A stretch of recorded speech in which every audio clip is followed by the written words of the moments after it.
হরে কৃষ্ণ, রাধে রাধে। ননীগোপুর পরিবারের নতুন একটি ভিডিওতে তোমাদের সবাইকে স্বাগতম। কেমন আছো তোমরা সবাই? আশা করি সবাই খুব ভালো আছো, সুস্থ আছো। বন্ধুরা, আজকে তোমাদের সাথে শেয়ার করব, আমার সাথে একজন মাতাজি একটি সুন্দর গোপাল সোনার লীলা কথা শেয়ার করেছেন। তো সেই গোপাল সোনার ছোট্ট একটি সুন্দর লীলা কথা। তো তোমরা ভিডিওটা স্কিপ না করে দয়া করে পুরো ভিডিওটি দেখো, তাহলে তোমরা গোপাল সোনার অপূর্ব সুন্দর একটি লীলা কথা শ্রবণ করতে পারবে। আর তোমরা যদি ননীগোপুর পরিবারে প্রথম দর্শন করে থাকো আমার গোলু সোনাকে, তো চ্যানেলটা অবশ্যই সাবস্ক্রাইব করে দিও, লাইক করে দিও আর একটু শেয়ার করে দিও। তো চলো দেরি না করে আজকের ভিডিওর মূল বিষয়বস্তুতে আসা যাক। মাতাজি আমাকে ফোন করে জানালেন যে ওনার গোপাল সোনার ছোট্ট একটি সুন্দর লীলা কথা, তো সেটাই আজকে আমি তোমাদের সাথে শেয়ার করব। তো চলো, মাতাজি একদিন ওনার বাড়িতে যে গোপাল সোনা আছে বা ওনার যে গোপাল সোনা আছে, গোপাল সোনাকে বাড়িতে সকাল থেকে সেবা পুরো কমপ্লিট করার পর উনি নাকি সন্ধেবেলা বাড়ির বাইরে একটু যেতে চেয়েছিলেন। মানে বাড়ির বাইরে মানে হয়তো কোনো মন্দিরে যেতে চেয়েছিলেন। উনি আমাকে যেটা বললেন যে উনি নাকি মন্দিরে যেতে চেয়েছিলেন। তো যেহেতু অনেকটা ডিস্টেন্সে ছিল মন্দির, তো উনি বলেছিলেন যে গোপাল সোনা তুমি বাড়িতে থাকো, এসে আমি তোমাকে বাড়ির বাইরে ঘোরাবো।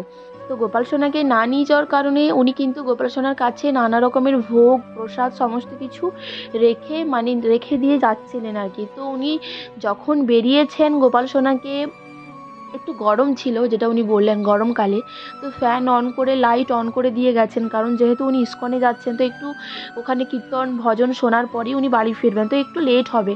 তো সেজন্য উনি কী করেছিলেন, গোপাল সোনাকে বাড়িতে রেখে দিয়ে লাইট জ্বালিয়ে ফ্যান অন করে দিয়ে উনি কিন্তু গেছিলেন, রাস্তায় বেরিয়েছিলেন। তো রাস্তায় তখন কিন্তু যখন উনি বাড়িতে ছিলেন তখন কিন্তু ওয়েদারটা খুব সুন্দর বা খুব পরিষ্কার ছিল বলা যায় এক কথায়। তো তারপর যখন উনি ওনার হাজব্যান্ড আর ওনার ছেলে যখন বেরিয়ে প্রায় কিছুটা পথ অতিক্রম করে, মানে ইস্কন ঢোকার প্রায় 10 মিনিট আগের যে জায়গাটা স্পট পড়ে, সেই স্পটে গিয়ে যখনই উনি পৌঁছাবেন, ওনাদের সাথে আরও কিছু ফ্যামিলিস মেম্বার গেছিল। তো সমস্ত ফ্যামিলিস মেম্বার মিলে যখনই মন্দির ঢোকার 10 মিনিট আগের যে স্পট, মানে ওখানটা একটু জঙ্গল টাইপের হয় আর কি, খুব একটা বাড়ি নেই, মানে পুরো একদম ফাঁকা জায়গা বলতে গেলে এক কথায়। তো যখন উনি সেই জায়গায় গিয়ে পৌঁছান, হঠাৎ করে দেখেন প্রচুর মেঘ হয় আর প্রচণ্ড পরিমাণে বৃষ্টি শুরু হয়ে যায়। তো ওখানে কিন্তু উনি প্রচুর পরিমাণে ভিজে যান, কারণ ওখানে কোনো ঘরবাড়ি ছিল না।